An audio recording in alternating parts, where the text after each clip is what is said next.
Brothers Company, the makers of Lux Toilet Soap, brings you the Lux Radio Theater, starring Charlton Heston and Nicole Moray in Secret of the Incas. Ladies and gentlemen, your producer, Mr. Irving Cummings.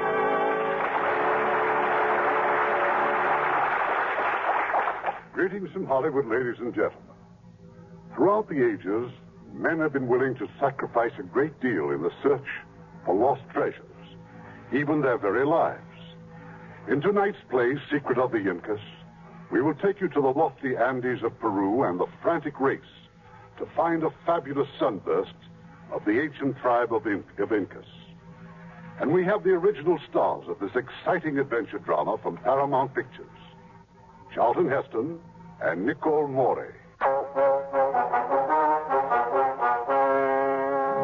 In the high Andes of Peru, the descendants of the Inca have searched for centuries for the symbol of their past glories, a fabulous golden disc encrusted with jewels. Once found, say the legends, the Inca nation will rise again to even greater glories. There are others who search for this golden disc, but for different reasons. One of them is an American. His name is Harry Steele. It's strictly legitimate, the business that first brought me down here. Peru's a mountain country. Needed air transportation, and I had a plane. Nice, neat, 24-passenger job. That was the beginning of the Harry Steele Charter Airline. It ended with a sudden merger between the nice, neat, 24-passenger job and an extra tall hunk of the Andes. No plane, no income. But there are ways of making a buck, even in Cusco. If you've ever been to Peru, you've heard about Cusco. Maybe you've even landed at the airport there. You might even have seen me hanging around the waiting room talking to Bert Springer. Bert's the American agent for the airline and field manager. Hey, Harry. Yeah? Ed Morgan was looking for you. Morgan, that makes my day complete. Let's see your flight list. Well, the plane just coming in. Yeah, give me the names of any of them that sound like tourists. Rich tourists. Mr. and Mrs. Winston from Boston. Mr. and Mrs. Richmond from St. Louis. Is that it? That's it. Okay, Winston and Richmond. Oh, one other thing. Any private planes do in? You know private planes don't come in here, Harry. No harm in asking, is there? The answer is always no. Yes, someday the answer might be yes. Suppose a private plane does come in. Then what? Just between you and me, Bert, I'll steal it. You... Arriving passengers will please claim their baggage in the lobby. You know, Harry, for a moment, I almost believed you. Yeah, so did I. Where'd Morgan say you'd be?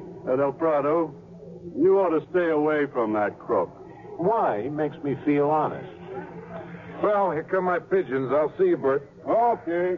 Mr. and Mrs. Winston, Mr. and Mrs. Richmond. Oh, Edgar, somebody's paging us. I am, madam. Welcome to Cusco, City of Light. I'm Harry Steele. The airlines asked me to guide you around the city. 100 soles a day, each. So maybe the airline hadn't asked me to take over. Nobody ever bothered to check out. I herded the Winstons and the Richmonds into a taxi and delivered them to the hotel. After that, I dropped by Ed Morgan's hangout, El Prado. Spotted a huge hulk of a man bending over the billiard table in the pool room. Morgan. Ah, I've been looking for you, Harry. Yeah, so I heard. I got a deal for you. How much? Why don't you ask what it's about first? Details come later. How much? I don't know. It's a girl. Hungarian or Romanian, I'd say, from her name. She needs help. What kind? She'll tell you. She gets in tonight from La Paz, coming by truck. People don't ride in trucks unless they're trying to get past the border inspection. That's right. Well, I'll be seeing you. Oh, Harry, one more thing. Mm-hmm. I thought there might be something else. I hear the Archaeological Museum just put up a new exhibit, a big stone carving. Inca. That's what you heard, huh? Heard an Indian found the carving with the corner missing from it. Anything else? Heard the Indian sold the missing piece to an American. I heard it might be the key to the hidden Inca treasure. You get good ears, Morgan. But I just thought I'd mention it in case you had something to tell me. No, can't think of a thing. Except be seeing you.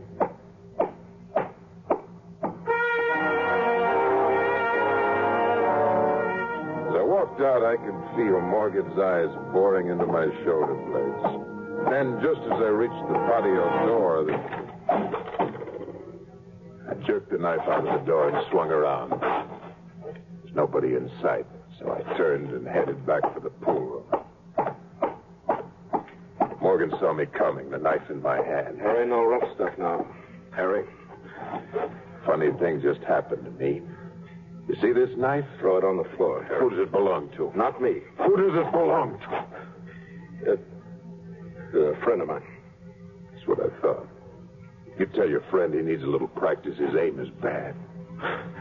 Well, that's why I use him, Harry. You don't figure I really meant anything serious. Just a friendly hint. Yeah. Next time you try hinting to me, Morgan, you better hire a guy that throws a straight blade, because if he doesn't, I'm coming after you. Now, you're quite a guy, aren't you, Buster? Big, good-looking. Figure you got everything. You know, I was like you once. I came down here to teach them the score. A quick million, and then home. 14 years I've been waiting for a line on that Inca treasure. Uh-huh. You waited till you're old and fat and tired, didn't you? Even if you make that million now, you're too used up to spend it. Harry, you got that stone, the missing piece that says where the treasure's buried. You got it, you know where it is, and you need a partner. Not you, Morgan. Listen to me, Harry. I told you I'm not interested, Morgan. By the time I got back to the hotel, my party of tourists was unpacked, washed up, and panting to see the sights of Cusco. I gave them a quick whirl through the shops around the plaza, a hike through the university. For the evening show, I brought them back to the main dining room of the Hotel de Turistas. Me, I headed for the bar. Oh, Mr. Steele? Mr. Steele? Yeah, something, Mrs. Winston? My husband isn't feeling well. I just sent him up to the room. Do you think a doctor No, might... he doesn't need one. Just tell him to take it easy. Stop prancing around the dance floor at this altitude. Yes. Cusco is over 2 miles high, isn't it? It is. Mr. Steele. Just call me Harry. Good. The altitude doesn't affect you, does it? I'm used to it. Good again. The orchestra's playing a rumba, Harry. Mm-hmm. I take my excitement in tall glasses. You know, you're quite an enigma.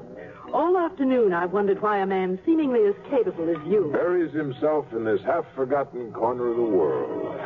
A lot of people have asked me that, Miss Winston. Women? Yeah. You see, I came down here with an airplane. And it smashed against a mountain. You've been asking around, huh? Well, what was left of the plane paid my way out of the hospital, but I owe the Peruvian Mining and Transport Company 8,000 soles for gasoline and hangar space. Till I can pay it, they take a dim view of me getting an exit visa. An exit visa? Yeah. Maybe you'd like to lend me the money? Maybe you'd like to show me some nightlife? With Mr. and Mrs. Richmond. That's up to you. There's not much to see. What there is, you'll find at a place called El Prado. Ask for Ed Morgan. He'll take care of you. Thanks for all your trouble, Mr. Steele. We'll see you in the morning. Okay. Manuel. Si, senor. Another double. The lady called you, Mr. Steele. Would you be Mr. Harry Steele? That's right. I don't remember seeing you around. You haven't. I arrived tonight from La Paz by train. Oh, yeah. Ed Morgan sent you. Yes. Please, there is somewhere we can talk alone. Yeah? Come on. Manuel, skip the drink.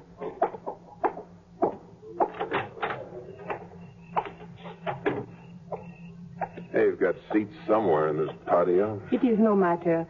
Mr. Steele, I am Elena Antonescu. Romanian? Yes, a refugee. How'd you get out? Under the fence? In a way. From Europe, I go to La Paz, and in La Paz, I hear that Mr. Ed Morgan in Cusco can help me. Now, Mr. Morgan said it might be Mr. Steele. Call me Harry. Thank you. Just, what's this help to be? I want want to get into the United States. Why don't you ask me something easy, like a nice little murder or a boatload of penicillin? All I wish from you is to go north. If I can get even to Mexico, I will be that much closer to the United States. No passport, no papers. None. Besides wanting to come to Cusco, any particular reason why you left La Paz? The police. No visible means of support. They need glasses. Please, without your help, I'm in serious trouble. How much money have you got? Well, about $50. You're still in trouble. But it's all the money I have. That's not money. That's tips. I'm sorry, but the wheels just don't turn for $50. I see.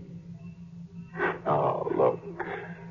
I've seen too many women cry before. It won't work.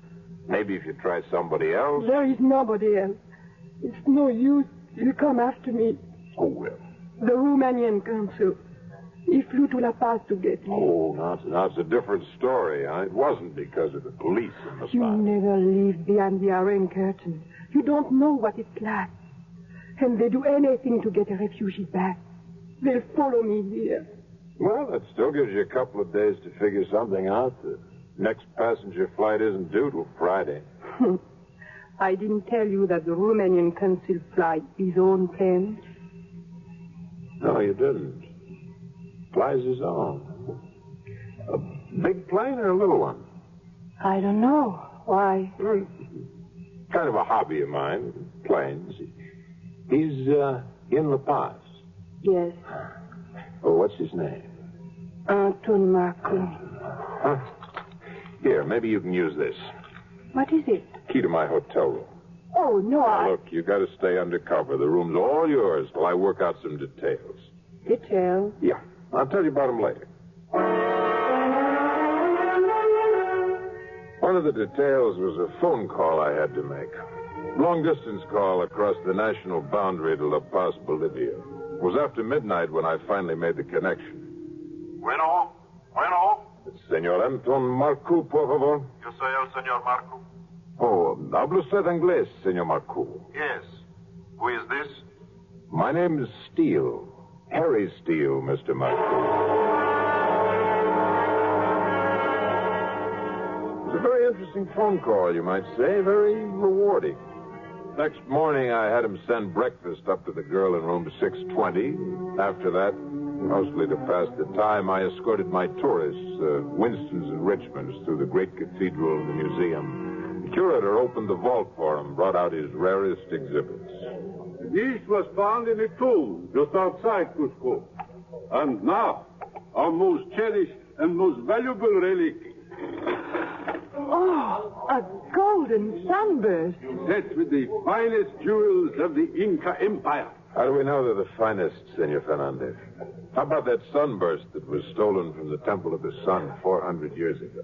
Well, we only know that by reputation. Perhaps it's merely alleged. Pretty specific for a legend.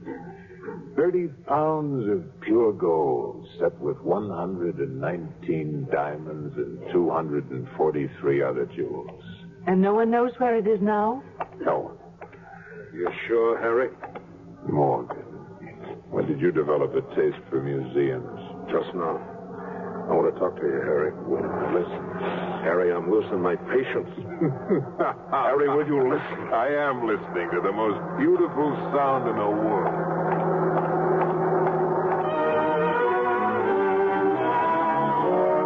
I got to the airport just as the plane taxied up the strip. Single-engine job. Just great.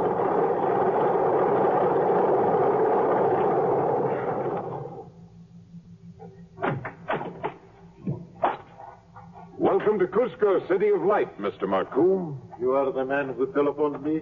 Harry Steele's the name. And the young lady we talked about? I have her ready and waiting. Splendid. And where? Before we get to that, Mr. Marcoux, suppose we talk about pengos, zlotys, whatever you use in Romania. Oh, your money. I have it here in this envelope. Mr. Call me Harry. Yeah. Oh, dear. Okay, now we go talk to Bert Springer. Springer?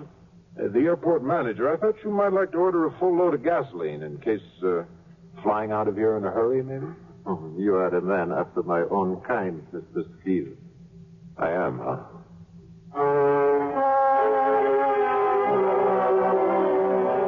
Took Marcoux to the hotel, checked him in, and told him he could meet his young lady in the bar in 10 minutes.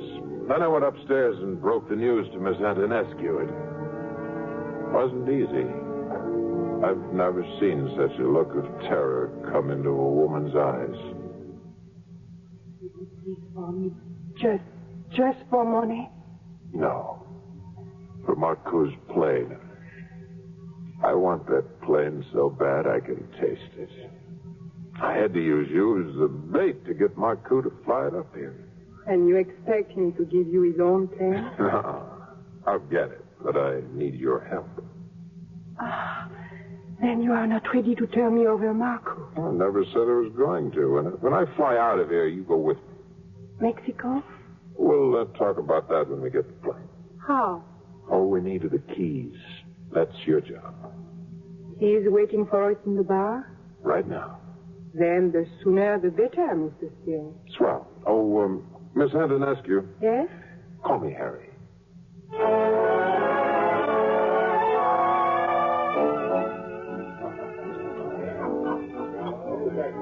Manuel, the gentleman wants another drink. Pronto. Si, senor, pronto. And what about you, Mr. Steele?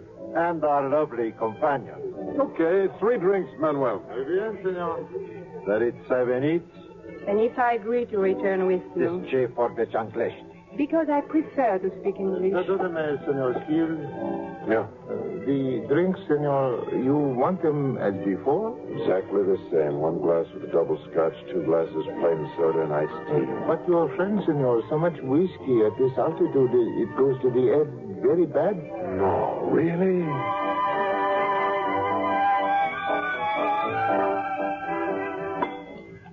Got it 7 each? Elena, got it 7 each? Perhaps. Perhaps what? We are not talking to you, Mr. Steele. Elena, takie nowe nic kominy. Takie nowe nic kominy? Oh, yeah, we got that part. What else? Takie nowe nic kominy. Mr. Steele. Yeah, right now. The keys are in his hip pocket. I'll put you in the patio. Manuel? Senor?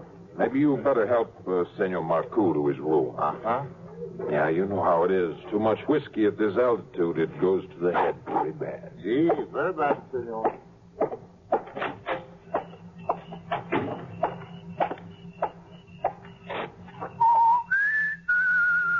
Here, by the fountain. Keys? In his pocket, as you said. Good girl. Let's see 'em. What about our luggage? I'll send a boy up for it. Let's have the keys. At the right time, Harry. Huh? When we are in the plane. Oh, that's the way it's going to be. Just when I thought you were beginning to trust me, Miss Antonescu. Call me Elena.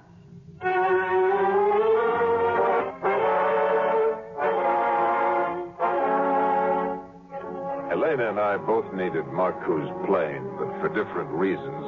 Timing was everything. We reached the airfield at exactly midnight. That's when the lights in the administration building turn off. The only other light was in the hangar. Marcoux's plane was right outside at the head of the runway. Made a wide circle around the hangar just to be sure of everything. Harry. Yeah, soldiers. They're right inside the hangar. That must be their jeep alongside Marcoux's plane. Then it's impossible. Maybe not. I think I can get rid of them. You have a gun? No. Here's what we do. You start moving toward the plane. Keep to the north side of the hangar so they won't see you. And when the soldiers run out of the hangar, you beat it to the plane. Understand? I think so. All right. Now, unlock the plane, get inside, and unlock the instrument panel. Now, about that time, I'll be along. You're sure? No. Now start walking toward that plane.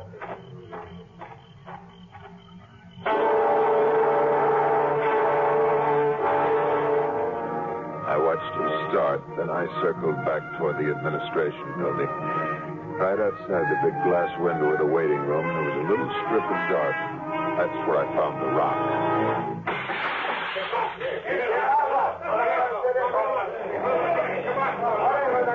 That was my chance while the Jeep was racing toward the administration building.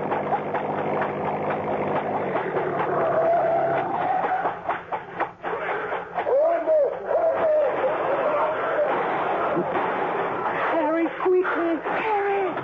Maybe. I'm locked if I not hurry, but there are so many switches. That's my job. Please fasten your safety belts.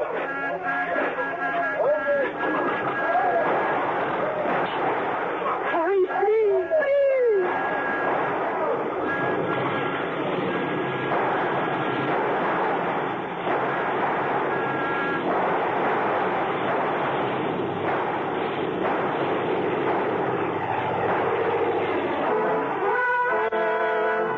The headlights of the Jeep faded away below us as I circled for altitude. We had 8 hours worth of gas, more than enough for my plan.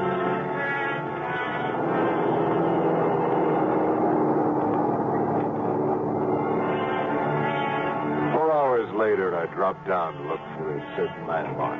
I found it and a place to set down. Harry, are you sure we're landing in Mexico? Hardly. We're still in Peru, not too far from Cusco. But we have been flying for almost 4 hours. In circles. That clearing coming up at us is all part of my itinerary. You said you'd take me to Mexico. I didn't say when. Meanwhile, maybe you've heard of Machu Picchu. No? It's an ancient city of the Incas. You'll see it in a few hours. Why do you want to go to this place? It's out of the high rent district.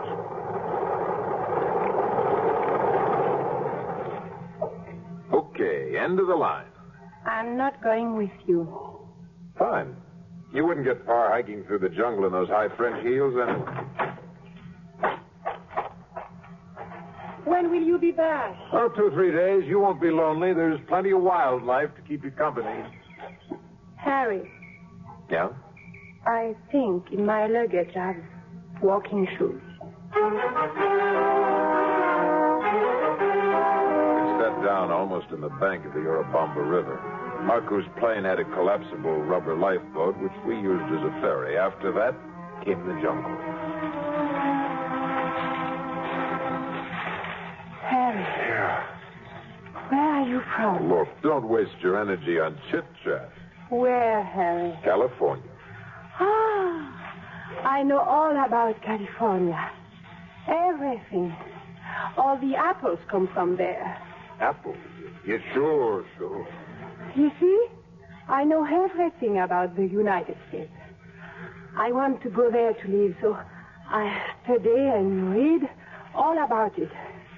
Ask me anything, Harry, and I can tell you. Who cut down the cherry tree? Abraham Lincoln. I didn't think you'd know.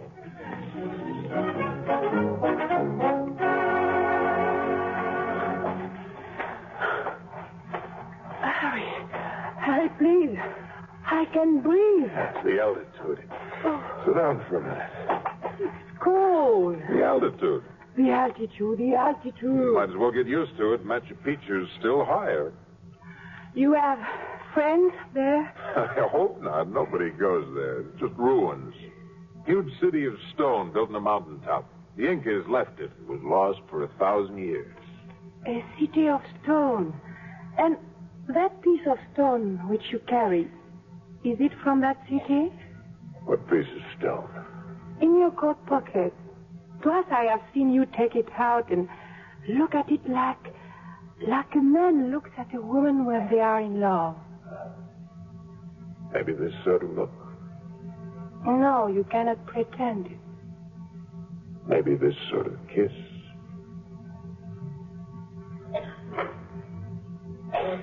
Why did you do that?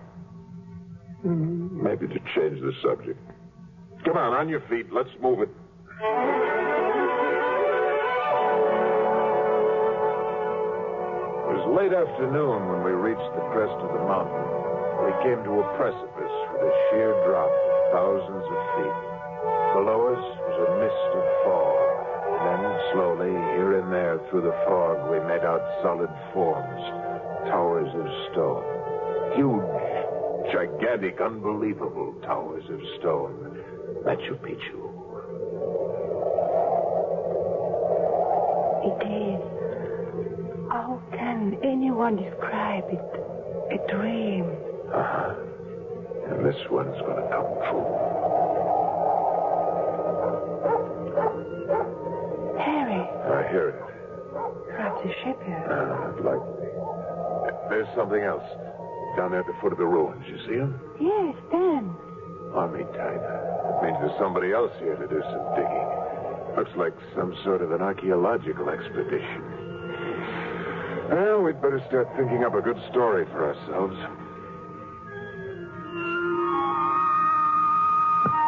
We reached the floor of the valley and started toward the tents. It was a good-sized camp. Beyond, coming down from the ruins, was a long procession of Indians. That's where the music was coming from. They walked almost into the center of the camp before we spotted one of the archaeologists. He was a tall, good-looking guy. Stared at us as if we were some sort of mirage. Hello there. Dr. Livingston, I presume. Oh, Moorhead is my name. We don't have a Livingstone with our expedition. Oh, I see a joke. My name's Steele. Harry Steele. This is Miss Elena Antonescu. Pleasure, Miss Antonescu. May I ask how in the world you two happen Our to be... plane was forced down. Mr. Steele is my pilot. Yeah, we ran out of gas. Made a landing about 10 miles back. Some natives told us you were up here. We hoped you might have gasoline. I'm sorry, we have no use for it, I'm afraid. There is gasoline at Tampu, Dr. Moorhead. Tampu, of course. Miss Antonescu, Mr. Steele, may I present Colonel Cardoza? How do you do? How do you do? I am honored. Well, I'm in charge of this expedition. It's Colonel Cardoza who's the final authority. The colonel represents the Peruvian government and sees to it that we don't appropriate any valuable souvenirs.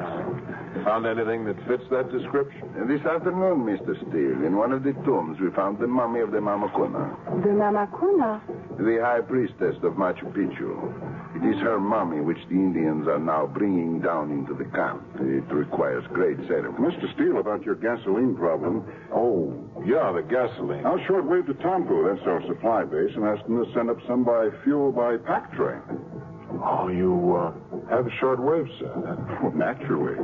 We're very much in touch with civilization up here. Really? Well, it's comforting to know, isn't it? From the way both Colonel Cardoza and Dr. Moorhead had eyed Miss Selena Antonescu, I wasn't too worried about them being in a sweat to get the gasoline up to us. But that shortwave radio... We ate dinner around the campfire, and afterwards Dr. Moorhead trotted out some of the trinkets they'd found in the ruins. Pottery, necklaces, knives. The whole show was for Elena's benefit. Was beginning to disappear when these objects were made.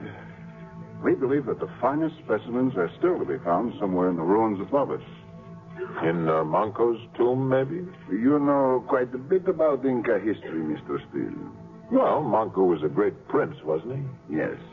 We think we have located his tomb. We hope to enter it within a day or two. You think you'll find the sunburst? You have heard about that too, eh?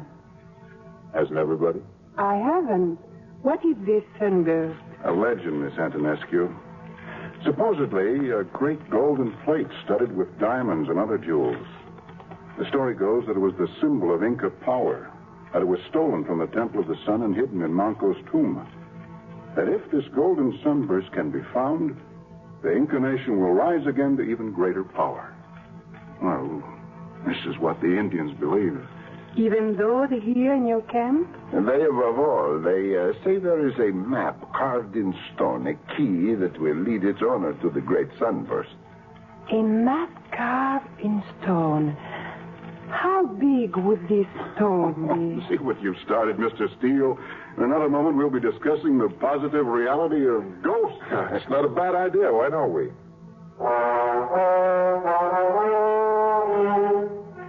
Later, I got the jump in the competition. I took Elena to the special tent that Moorhead had put up for her. Harry, I know why you wanted to come here. I figured you did. Suppose I tell Moorhead or Cardozo. You won't. Not unless you want to get sent back to Romania for your trouble. Your only way out of Peru is with me. You forget something, Harry. The radio. What about it? All they must do is contact any station. They will hear about us. That we stole the Marcos plane. I don't know. Cardozo tried to use the shortwave just a little while ago. It seems it was out of order. Mm-hmm. You take care of everything, don't you, Harry? Everything. You just relax and have sweet dreams. Yes. Good night. Good night. Harry. Yeah? Today, while we were climbing the mountain, we stopped and you kissed me. I did. You remember it, Harry. Why did you do it? I haven't the faintest idea. Good night.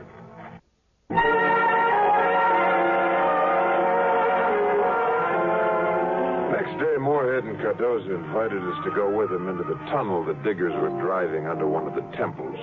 Moorhead called one of the Indians over to us. Pacha Shutek. Tita. I want you to meet some new friends. Antonescu and Mr. Steele. Pachacutic is pure Inca, descendant of the old princes, in charge of our digging. The Indian gave me a cold stare and then spat in the ground. Gisquilla, Bruno, Pachacutic. Tell him I understand Quechua very well. Oh? Then I must apologize. Why? What did he say? He said I have a gray face. The Indians say that for someone not to be trusted. Liar, cheat, even a thief. What do you think, Dr. Moorhead? Please, this is most embarrassing. But then everyone's nerves are so keyed up. You see, according to our calculations, Blanco's tomb is directly ahead of us. We may break through at any moment.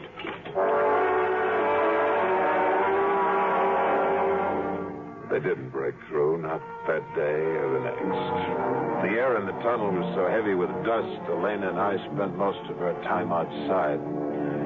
The third afternoon, I wandered back to my tent to stretch out for a while. As I lifted the tent flap, I saw a pair of boots in my bed. Come in. Don't be bashful. Morgan, how did you find me? Logic, my boy. You stole Marco's plane, but it never turned up at any of the airfields within range of your gas supply. So I figured you hadn't tried to go very far. Maybe just far enough to be near the Inca treasure. Hasn't been found yet. But soon? I think they're in the track of Manco's tomb. And the sunburst, it'll be there. That's what it says in the stone. And you still got the stone. What do you think? Hand it over, Harry. No. Harry, maybe I should remind you that we're in business together, and it's big business. We just had a meeting, and we selected a new chairman of the board. These 6 votes are for me. And the little man with the big gun wins. The stone, Harry. It's in my pocket. All right, take it out. Throw it over here on the bed. Ah, that's nice, Harry. That's real nice. Well, your feelings are good. What about me? What's our deal? 50-50. We get the sunburst, and we get out of here together. When we get back to civilization, we split everything. You trust me, don't you, Harry? Oh, sure, completely. What about the girl? I like girls. This one, she could wind up with all I've got if she works at it. You crumb. Mr. Steele. Pachacutic, duck that gun. Okay. Mr. Steele, is Pachacutic, sir. Yeah? What is it? Dr. Moorhead and Colonel Cardozo ask you to come to tunnel. Manco's tomb has been found. All right, I'll be there. Thank you. Well, don't look so unhappy, Harry. That's good news. It's the best. And I'm right here to share it with you. Now, shut up.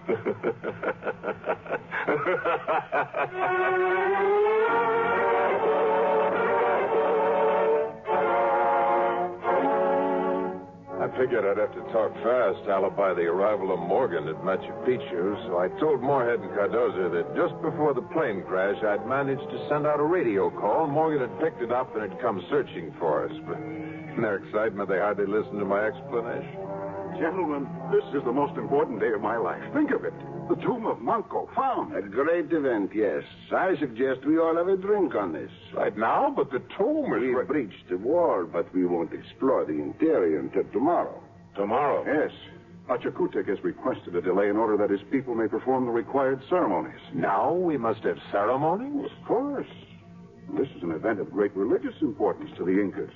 But that's no reason for us to put off our own celebration. No. Mr. Steele, Mr. Morgan, if you would care to join us. Yes. Count us in. Yeah. By the way, Dr. Moorhead, I've been thinking of doing a little hunting up here. You mind lending me a rifle? Oh, I'm afraid there's no game up at this altitude. We're too high. Well, I might be lucky. I'll find something to shoot at. No, we do not have any firearms, Mr. Steele. There is no use for them. Ah, that's a real disappointment, isn't it, Harry? Not a single gun in camp. Well.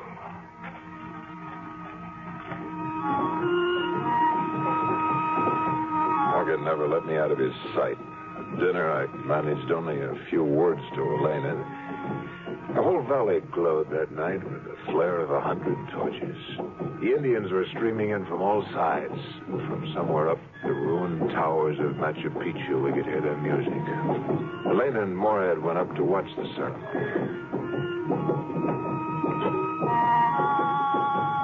You are a very quiet man, Doctor. You make me feel comfortable. And yet there's so much I'd like to tell you. I'm listening. But you probably find it difficult to understand the excitement occasioned by archaeological findings, but I believe the science of archaeology reached its very peak in Egypt, in the Valley of the Kings. The tomb of King Tutankhamun. An enormous room lined with gold, a gold sarcophagus. Fabulous jewels, rich carvings, alabaster, jade.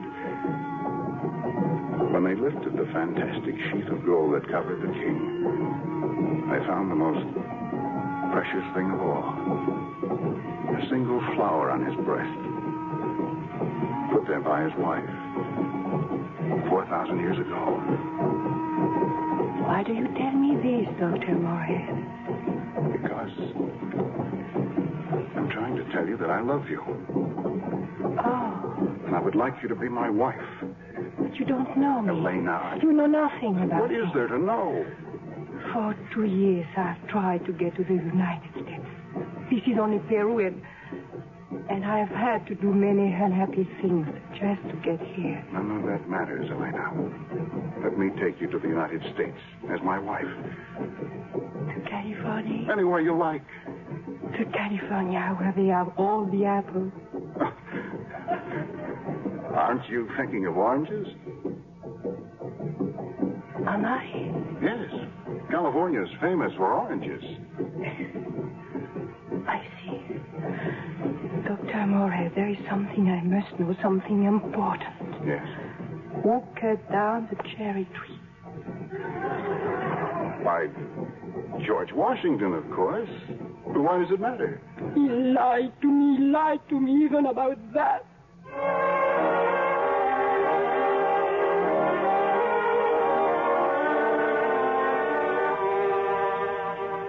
You lie even about George Washington and Abraham Lincoln. You cannot tell the truth. I can never trust you. You can't trust the doc, is that it? He asked to marry me. It is not funny. Yeah, I guess it isn't. It's just all wrong. A girl like you, you're made for somebody like me, and you know it. We go together like fire and smoke. No, never. I can do without you. You know why? In my country, when you want to know what kind of man a boy will be, you look at his father. Yes. And this friend of yours, this Morgan, he could be your father. Morgan? That thieving lump of blubber? Yes, Harry, I can see him in your eyes. The way you think, the way you talk. One day you will not be Harry anymore. You will be him. I'm too tall to make a good Morgan. For a tall man, you are the smallest man I ever met.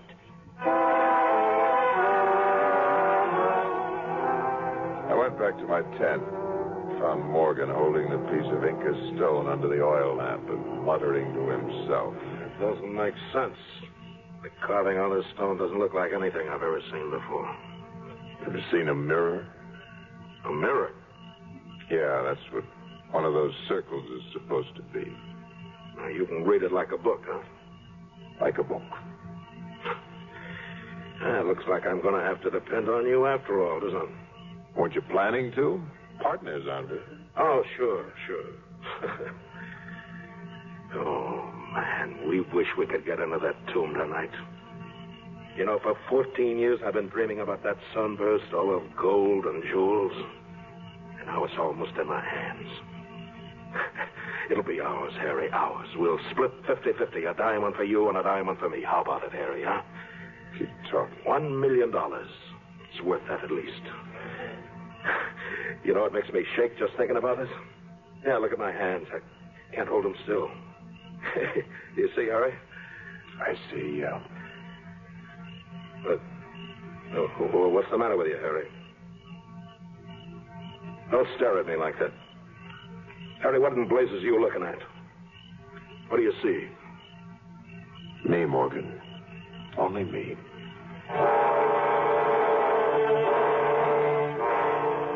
Next morning, we all entered the tunnel together. Moorhead, Cardoza, Pachkutek, Elena, Morgan, and me. The beam of Moorhead's flashlight showed a hole about the size of a man's head broken into the wall of the tomb. First, it had to be made bigger. How do they know this is Malcolm's tomb? By research, Miss Antonescu. At least we're reasonably sure. You mean you're not positive it might turn out to be a dud? No archaeological find is a dud, Mr. Morgan.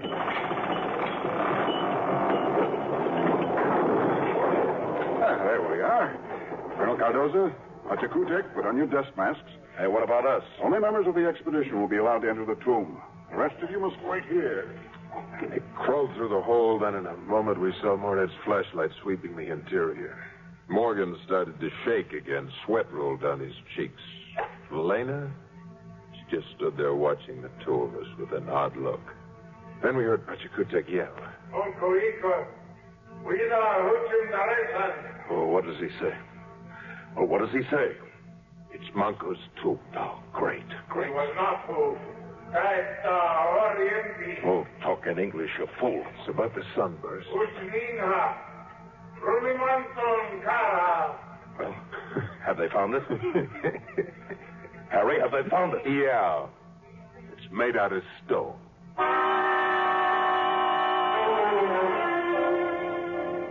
Moorhead and Cardoza never believed in a golden sunburst, so they weren't disappointed. They'd found Manco's tomb, his mummy, and enough pottery and knickknacks to keep him busy for weeks. But the Indians in the camp, they took the news hard. There was no music that night, only silence and a cold wind. It is very sad for them, is it not? Oh, I didn't see her. It is like when one has believed in something of somebody, and they learn it is hopeless. Only the Indians will believe again. Pachkutek's been telling them the sunburst will be found somewhere, sometime. And you, Harry, will you go on looking? Sunburst would have been nice, but I've found something to take its place. What, Harry? You. No, you haven't found me. It's Moorhead after all. I'll give him my congratulations, just in case I don't see him again. You're leaving? Yeah, tonight. I went back to the tent. Morgan and I talked for a while, then we turned in. When I heard him snoring, I slipped out of bed and rummaged through his jacket. Found the stone all right, one of the pockets.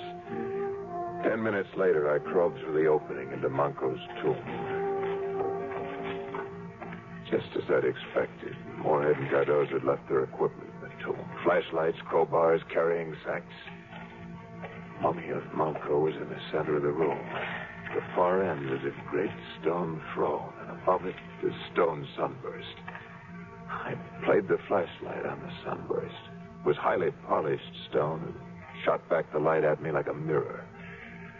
A mirror. The stone map showed the carving of a mirror. I turned to see where the rays reflected by the sunburst would focus in the opposite wall. Yes, they pinpointed just one particular slab of stone. I grabbed one of the crowbars. The slab started to move, then picked up the flashlight and aimed it at the opening. Golden sunburst, hundreds of jewels flashing red and green and blue and white and yellow. Lift it out, Harry. More. Thought I was asleep, didn't you? Just wanted to give you a chance to do my work for me. I'm not working for you. Don't give me an argument, buddy boy, because I got 6 good answers right here staring you in the face. Yeah, you should have taken the gun, too, Harry. All right, now lift down that sunburst. All right. Now slip it into this gunny sack. I guess you win, Morgan. You ever had any doubts about it? You're coming. You're coming. Security. Give me that gunny sack. Get back to me.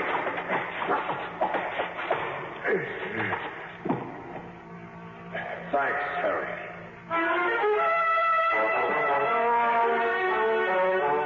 I must have been out for some time. When I finally came to, Morgan was gone and the sunburst with him. I crawled out of the tomb and ran to the mouth of the tunnel. The whole camp was awake. Indians with lighted torches were running toward the hills. 2 shots from the direction of the trail over the mountain peak. Thanks for the clue, Morgan.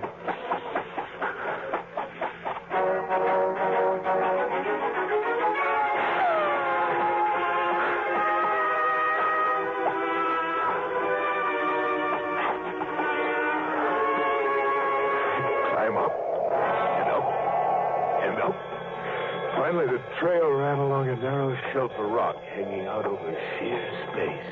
Empty, black space. That was your last bullet, Morgan. Number 6. Morgan? Morgan! Harry? Harry. Hold me up, Harry. It's my knees. They just buckled under me. It's the altitude. I want that sunburst, Morgan. I'm an old man, Harry. There's nothing left. Nothing. You should have seen me in the old days, Harry. I was rugged then. Give me the sunburst. No. No, it's mine. It's mine. Why did you bring the sunburst back to us? Well, in the first place, I didn't take it. All I did was find it and then get it away from Morgan. Speaking for the government of Peru, Mr. Steele, I wish that there were some way in which we might show our appreciation. You can. You can tell me where I'll find Miss Antonescu. I believe she's in her tent. Thanks. But there might be one other thing, Colonel. Name it, sir. Well, speaking for the government of Peru, maybe you might arrange an exit visa on my passport. It shall be done. Thank you.